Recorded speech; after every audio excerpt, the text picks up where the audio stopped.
Hi everyone, this is the weekly announcement and we're actually beginning week 2. And I have pulled up a Word document that I created because really everyone did so well this first week. I mean, almost 100% of the class has registered for the Mastering A&P course and completed their work for the week.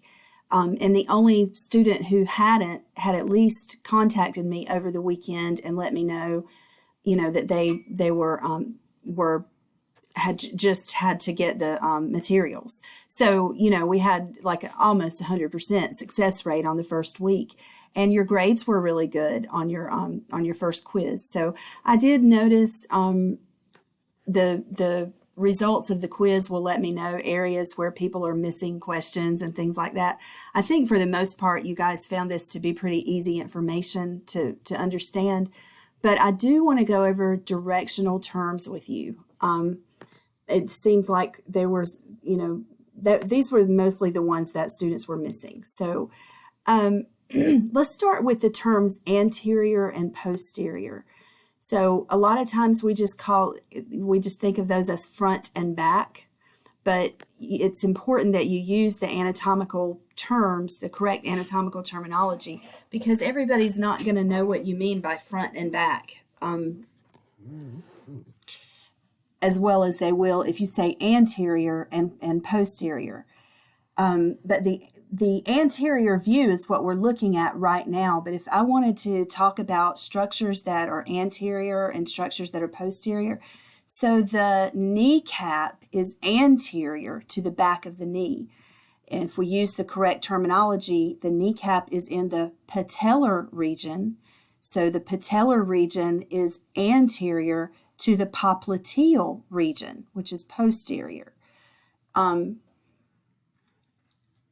So anterior really typically means the front side or the stomach side, the same side that the stomach is on, and posterior is the back side of the person. So that's how you would use those terms.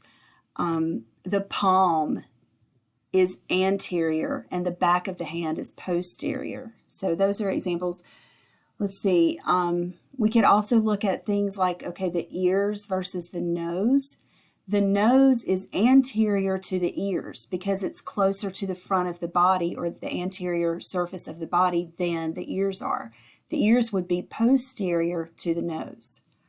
All right, superior and inferior. The head is superior to the knees. The knees are inferior to the head.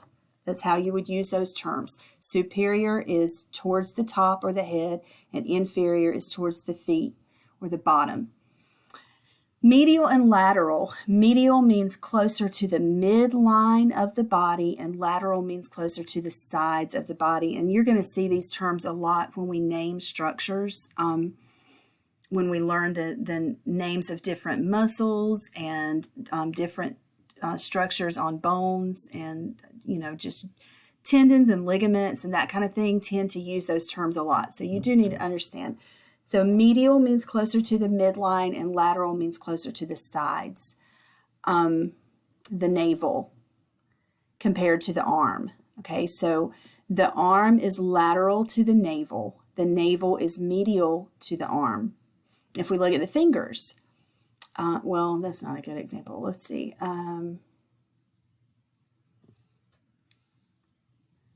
Shoulders and sternum. That's another one that's right in the middle, though. Let's see. The shoulders or the deltoid region and the ribs. All right, so the deltoid region or the shoulder region is going to be lateral to the ribs, and the ribs are medial to the shoulders. And then if we do superficial and deep, all right, that means closer to the skin, or deep, meaning deeper inside the body. So if we just have, let's see, what structures? All right, so the navel on the surface of the skin is superficial to the liver, which is deep inside. we have muscles that are superficial muscles. They're muscles that are on the, more closer to the skin. And then we have deep muscles, which are further into the body. Let's see. The lips are superficial to the tongue. I guess that's good enough. Anyway, superficial is closest to the surface, and deep is further inside the body. So if you have a superficial wound, it's just going to be a surface wound. If you have a deep wound, it went deeper into your body tissues. And then proximal and distal are probably the most difficult to understand. I explained these in the lecture, but I'm going to go over them one more time. Let's do the fingers and the elbow. Okay, so the fingers are distal to the elbow. That means they're further from the shoulder joint, further from the main joint than the elbow is from the main joint. So if we're looking at elbow and fingers, the elbow is proximal to the fingers. And that doesn't mean the elbow is close to the fingers. It means the elbow, in comparison to the fingers, the elbow is closest to the shoulder joint.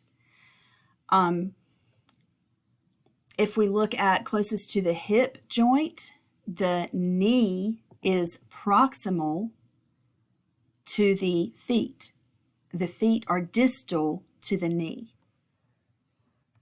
Okay, so let's get out of this and let's go to a little bit of what we did last week and what we're going to do this week. You guys, please don't forget that every single week is going to have a forum, a weekly, you'll say week 1 or week 2 question and answer. And post your questions there, especially about the material that you're doing. I do check periodically, and I especially check on the day that I grade everything, which is the very next day after everything's due. That if you'll go ahead and post questions there, it won't just help you, it'll help the rest of the students as well. It's not graded, but it's a really good way to interact with each other and with me about the material that you're learning. You may even post a question that somebody else hasn't even thought to ask, So anyway, week 1, the only thing you had to do, which was due yesterday, is the quiz. The only things that are graded. The quiz was the only thing that was graded, actually. So let's go on to this week, which is due Monday. Oh, one other thing. I'm sorry. Let's go back to week 1. So here's what I did. I graded, I put the quiz grades in Moodle, and I recorded the grades as a percent rather than, your quiz was 31 total points. So if you got a 30 out of 31, I recorded it in Moodle as a percentage grade. So it was a 97 or 98. So that's how you'll see it. And I will always post those grades. I'll move them over from Mastering A&P into your Moodle grade book on the day after they are due. So the very next day, you'll see those grades start being posted. And the other thing is that I record your attendance based on work that you get done by the due date. If you don't get it done by the due date, it's an absence. So if you completed your quiz by last night at 11:59, then you got counted present this week. Or you got counted present today for last week. And then same thing next week. Let's see what's due. You have 2 chapters. So it's important that you make sure you understand you've got 2 chapters. The recorded lectures on chapter 2 and 3, the recorded lectures and slides are in Moodle, but the e-text, of course, is found in Mastering A&P. None of this instructional content is actually graded, but it is very necessary, very important. Dynamic study modules are in Mastering A&P, and you need to complete those, even though, again, they are not graded. But they help you to understand and do well on your exam that's coming up soon, due by June the 13th, I think, is exam 1. And then you do have a lab that's due on Monday, and it's found in Mastering A&P. Notice these are links, these green MAPs. You can click on it, and it'll take you directly to Mastering A&P. Then you have to choose the activity. But PhysioX, Cell Transport Lab. This is the one that is due by Monday. And then your assessments that are due by Monday are the Chapter 2 and Chapter 3 quiz. And don't forget to post to the question and answer forum. Okay, so your slides are posted under that. Slides Chapter 2, Slides Chapter 3, your recorded lectures. If you click, you will see all the recorded lectures for Chapter 2 and 3, and they're in 15-minute parts. So you don't have to do them all at once, but I strongly recommend that you do watch them and take notes while you're watching them. I do a lot of, I tell a lot of information about what's going to be on your exam and what to study and what to focus on, that kind of thing. Then you have study guides. Now these study guides, if you will click on them and you will fill them in and then save them and send them to me through email. Send your answers, put them in a different color. It would be a whole lot easier. They're not graded, but they are study guides that are designed to help you do well on your exam. So your first exam is on Chapter 1, 2, and 3. And this study guide, for example, lists the charge and location for all 3 subatomic particles. So you would come down below and you would use a different font. We'll just say red. And you would put protons. Charge is positive. Location is nucleus. And then you would put neutrons. Charge is neutral or 0. Location is nucleus. And then electrons. Charge is negative. Location is electron. Clouds or cloud. And anyway, then you would save it and upload it to send it to me through email. And I will look over it and I'll make corrections. I won't do an actual grade, but this is a very, very good way for you to prepare for your exam. And I've got one for Chapters 2 and 3. I didn't make one for Chapter 1 because it's not necessary. Chapter 1 is not as difficult as Chapters 2 and 3 are. So I would want you to spend your time really focusing on 2 and 3 anyway. So, okay, so I hope this has helped you. Please let me know by email or by posting to the weekly Q&A. If you have any questions about the material, it won't be that much longer and you'll have your first exam, and I'd love to see some good grades on that. So great job for the first week.